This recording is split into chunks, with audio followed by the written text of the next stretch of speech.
صباح الخير والسلام والمحبة على كل شعوب الأرض كافة عامة.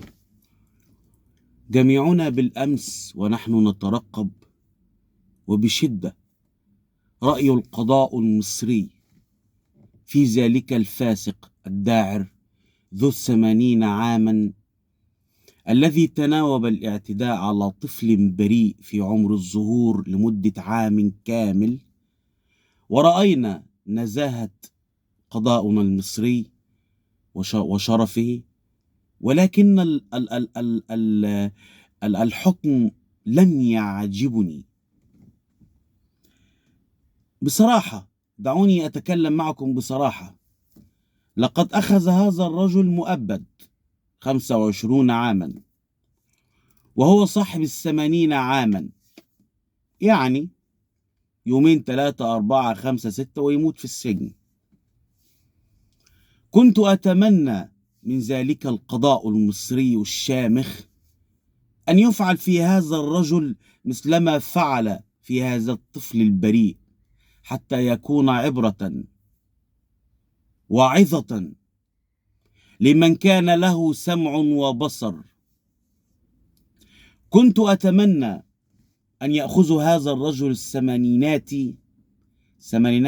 الثمانيني ويضعوه في ميدان عام مثلا، ويتناوب عليه أطفال وشيوخ وشباب ونساء الشعب المصري كافة عامة، يدخلون أصابعهم وآذانهم وأرجلهم وكل ما في أعضاء أجسادهم في مؤخرته اللعينة.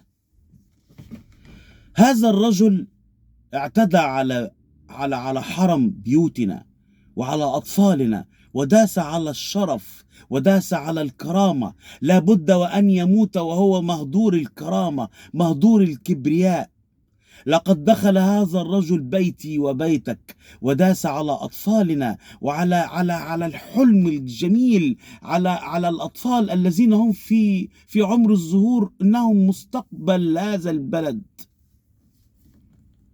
إنهم مستقبل هذا البلد. نحن لا ننظر إلى هذا الموضوع على أنه حادثة اعتداء ومرت، ولكن هذا موضوع فظيع وشائك بكل معاني الوحشية.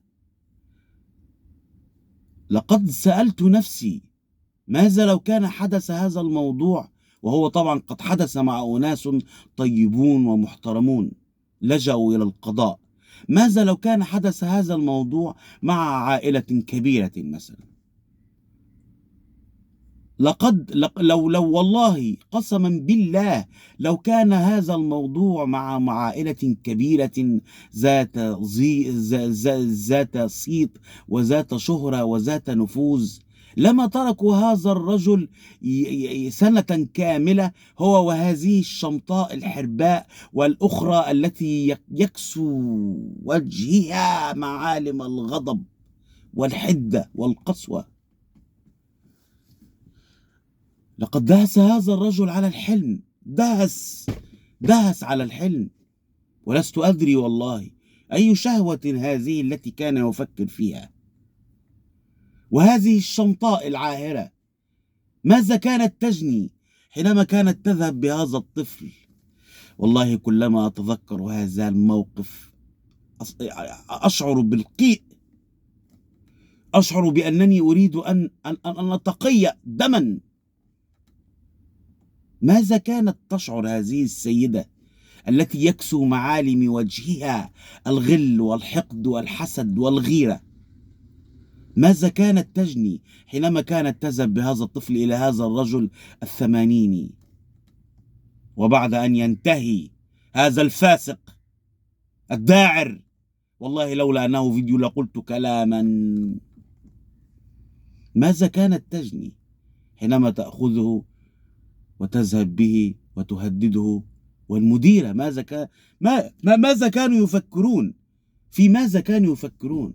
هل كانوا يريدون أصلا أن يصنعون فتنة بين طوائف الشعب؟ لا أدري. هل كان هذا الرجل الثمانيني يشعر برغبة في هذا الطفل؟ كيف؟ أي عقل بشري يتخيل هذا الموقف؟ بلاش كل هذا. هل كان هذا الرجل السمانيني عنده يعني ويقف والله إنها لمعجزة. معجزة؟ لا، ليست معجزة، وإنما كفر وفجر ودعارة علنية. أقسم بربي لو كان هذا الموقف معي لجعلت من هذا الرجل شبكة. شبكة، الداخل واللي طالع يدخل لغاية لما جسمه يتعمل شبكة. سيدي القاضي، حضرات السادة المستشارين، هذا الرجل جعل أفراد الشعب بأكمله يشعرون بالخزي والعار والحزن، ويفكرون ليلا ونهار في أطفالهم. حينما سمعت بهذا الموقف على هذا الطفل الجميل ياسين، شعرت بأنني أريد أن أبكي دما، أبكي دما. هذا الرجل لابد أن يكون عبرة. 25 عاما لن تشفي غليل طوائف هذا الشعب. الأمر متروك لسجناء مصر الشرفاء. احملوه على، ولا تتركوه إلا وهو ينزف دما. اهدروا الكرامة، اهدروا كرامته، اقتلوا ما تبقى فيه من كرامة، لأن هذا الرجل معدوم الكرامة والكبرياء. هذا الرجل داس على الحلم العربي والحلم المصري والحلم الإنساني. يا سجناء مصر الشرفاء، لا تتركوه. لو نام على جنبه اقلبوه على بطنه، لو نام على بطنه ارفعوا رجليه في السماء. لو رفعت رجليه في السماء ولم يستجيب، وأنا أظن أنه سيستجيب، لأن هذا الرجل لط وهو صغيرا، فما يفعله الآن ما هو إلا نتاج غريزة من الحقد والغل قديمة يعوض فيها نقصه. إذا نام على جنبه اقلبوه على بطنه، وإن نام على بطنه اقلبوه على ظهره، وإن نام على ظهره افشخوه. والسلام ختام.